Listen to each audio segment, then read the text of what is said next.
So, Unit 3 of Industrial Relation and Labor Welfare is Labor Welfare. It contains concept, objective, scope, need of labor welfare, then voluntary welfare measure given by the company and statutory welfare measures given by the company, and then labor welfare funds, labor education and training scheme provided by the company. These are all the topics that comes under labor welfare in industrial relation and labor law. So what is labor welfare? What is labor welfare? Labor welfare refers to anything that is done for the comfort and improvement of employees and is provided over and above the wages. So as far as concerned, labor welfare refers to anything that is done for the comfort and improvement of employees and is provided over and above the wages. So other than the wages, the employee received from the management for the purpose of the good improvement of workers. According to the Oxford Dictionary, labor welfare means efforts to make life worth living for workers. Labor welfare means effort to make life worth living for workers. Okay, this is called labor welfare. Then which of the below would you prefer? What would be the reason for the difference between above two pictures? If we are giving the good welfare facilities to the labor mean, the second picture is shows the same employer is also working a good manner. The first picture shows that there is no nothing in that picture. The same thing in the employees.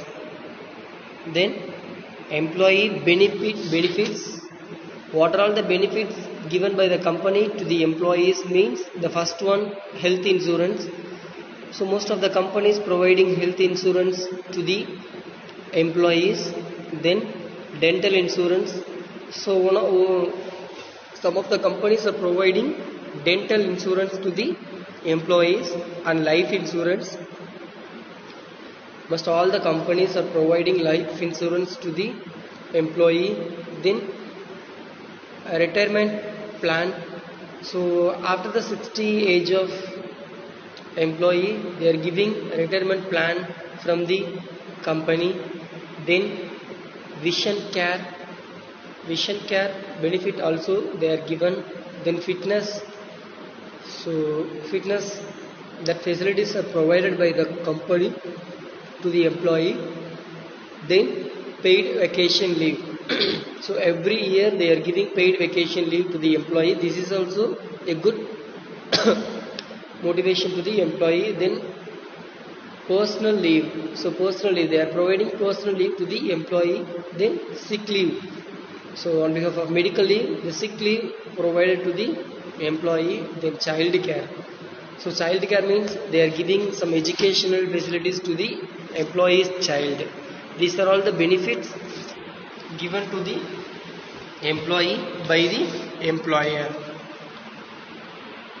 The next, so labor welfare, it means facilitate employee well-being, and after that shows employer cares for employees. Then it goes for sense of belonging. Then it will move on to employee motivation and good employee relation. Then employee retention. These are all the circles in labor welfare. So objective and significance of labor welfare. So the objective and significance of labor welfare is, the first objective is promote economic development. The main objective of welfare activities is to promote economic development by increasing production and productivity. The primary principle is to make the workers given their loyal service to the company. This is promotion of economic development. And second one is provide proper human condition of work and living. Provide proper human condition of work and living. Organization maybe other objective of welfare activities is to secure the labor proper human condition of work and living in their workplace. This is human condition of work and living. Then third one is minimize the hazardous. The welfare activities are done to minimize the hazardous effect on the life of the workers and their family members. Is the main objective of labor welfare. It is a duty to the employee to see the human needs. If welfare activities are viewed in the light, it can be seen that they are guiding by purpose of humanities in social justice in to minimize the hazards. The next one is supplement wages in monetary terms. The main objective of this labor welfare is to add in a real way to the low earning of the labor. So the facilitates the facilities are provided to the addition the income of the workers by service such as housing, medical assistance, school, cooperative, canteen, stores and playground and etc. These are all the supplement benefits they are given to the employee by the employer. The next one is improve the moral and loyalty of workers. Improve the moral and loyalty of workers. Then reduce labor turnover and absenteeism. So if we are giving full-fledged welfare facilities to the labor mean, it reduces labor turnover and absenteeism, thereby building a stable workforce. This is the main objective. Then improve recruitment, industrial relation and goodwill. It helps to improve. If you are providing good welfare facilities to the employee mean, it improve recruitment and industrial relation and industrial peace, the goodwill and public image of the enterprise. Then reduce government intervention. So voluntary effort for the welfare of the workers reduce the threat of further government intervention in the labor welfare. These are all the objective is received by the employee by the employer. So next one is scope of labor welfare. The first one is condition of work environment. So the workshop hygiene and cleanliness must be the workplace is mainly hygienic and cleanliness. Ventilation facilities, lighting facilities and elimination of dust, smoke, fumes and gases, convenience and comfort during work in that workplace. These are all the main scope of labor welfare. Then workers health service. So workers health service, this should include factory health center, medical examination of workers, clinic for general treatment, infant welfare, women's general education, workers activity facilities and education. These are all the workers health service focused. Then labor welfare program. These are all the program given to the workers because of their stress. So these should cover factory council consisting of representative of labor and employers, social welfare department, interview and vacation testing, employment follow-up, workers settlement councils. The next one is labor economic welfare program. These should include cooperative or fair price shop for consumer necessities. Then general welfare works. This should relate to housing and family care. These are all the scopes given by the employee, by the employer in the scope of labor welfare. The next heading is agencies of welfare activities is government, employers, trade union, because these three are the giving some programs to the laborers. The next heading is theories and approaches of labor welfare. So approaches to labor welfare give a clear idea about the attitude, benefits and traditions applied by the labor welfare agencies. So labor welfare gives a clear idea about the attitude, beliefs and traditions applied by the labor welfare agencies. So many organizations are becoming aware of the welfare facilities being provided to the employees, because most of the employees are expecting some freedom from the company. So welfare benefits not only extended to self but the society is also. Many approaches have been designed in this perspective. Okay, these are all the theories and approaches of labor welfare. So the theories of labor welfare is, first one is the policing theory of labor welfare, then second one is the religion theory, third one is philanthropic theory, fourth one is trusteeship theory, then placating theory, public relations theory, functional theory, then social theory. These are all the theories derived in labor welfare for the welfare of laborers. So the first heading is police theory. So police theory, it means this theory is basically meant for making the employees and the workers availed with the basic facilities needed. So the basic facilities they are approaching this policing theory. For example, restroom facilities, drinking water facilities, enough rest and lunch intervals. These are all the basic needs for every employee in their workplace. So this is the basic facilities from the employees.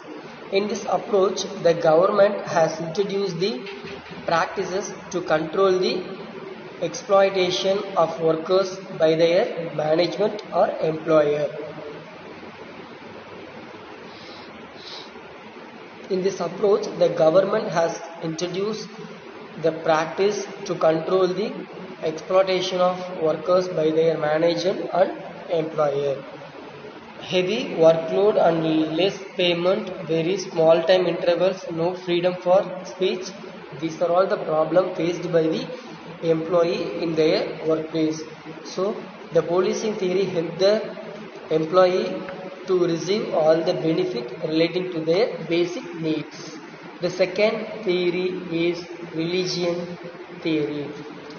The many acts of man are related to religious sentiments and benefits. These religious feelings sometimes prompt an employer to take up welfare activities. These are the main basic welfare needs relating to the religion theory. So most of the companies are providing some limited time to spend their religion purpose in their working place.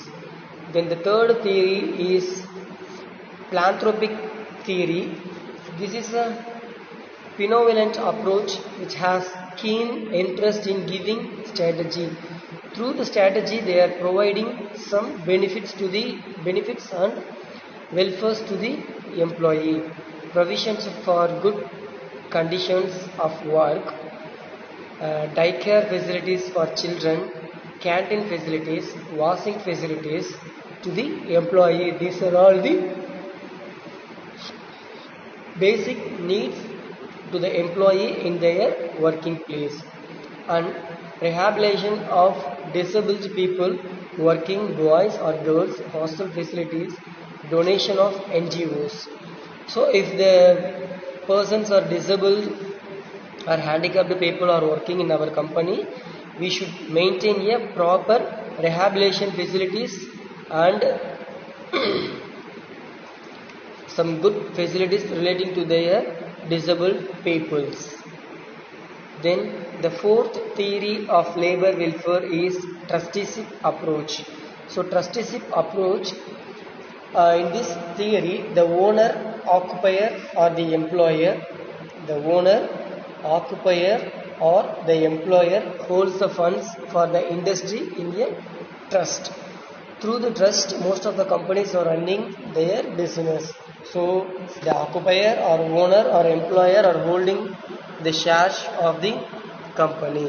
This trust consists of board or trust members, and any amount to be spent in favor of the employees and the society is first being taken in discussion. These are all the theories to provide the funds in ongoing basis for the well-being of the employees. Then fifth theory is the placating theory. The demand for higher wages and better standards of living cannot be ignored. So in this theory, the mainly focused on demand for higher wages and better standards of living cannot be ignored. This theory also mainly represent to the feasible measures applicable for the workers and employees. Then this theory enables the employees to be pleased and obliged with the provident welfare benefits to the employees. The next theory is public relation theory. So this theory basically focus on the attraction or goodwill for this industry. So this theory fully focus on the goodwill and attraction of the industry. In this theory, the welfare benefits are directly related to the impression of the industry. So this is mainly focus on the impression and attraction goodwill of the industry. The next theory is functional theory. This is also called the efficiency theory. Hence, work is used as a means to secure, preserve and develop the efficiency and productivity of labor approach, except the result in the employees, workers' efficiency and efficient on work. This is the functional theory. Then the final of social theory is, this theory is beliefs in well-being of the society with the employees. Various provisions related to the society are to be established with this theory. Various provisions related to the society are to be established with this theory. This theory results in enhancing the condition or state of the society. This theory results in enhancing the condition or state of the society. These are all the theories in labor welfare. The first one is police theory, the second one is religious theory, then third one is philanthropic theory, the fourth one is trusteeship theory, the fifth one is placating theory, sixth one is public relation theory, and seventh one is social theories. These are all the theories comes under theories and welfare of approaches of labor welfare. So next heading is limitation of labor welfare. So available in statutory and non-statutory mode. So statutory and non-statutory mode. Separate investment to be done for giving welfare benefits. Chances of employees, workers to take undue benefits of such measures, then needs to be very well studied and analyzed, should result in result orientation, should be flexible and not rigid. These are all the limitations from labor welfare. If we are giving such a good welfare facilities to the labor mean, these are all the limitation will be arise for sometimes. So in this topic, the labor welfare is for us most of the benefits, totally 10 types of benefits they are given to the employee for the benefit of retain the employee and workplace of good environment. Then the objective and significance of labor welfare, scope of labor welfare and agencies of labor welfare, then the theories and approaches of labor welfare. These are all the topic in labor welfare.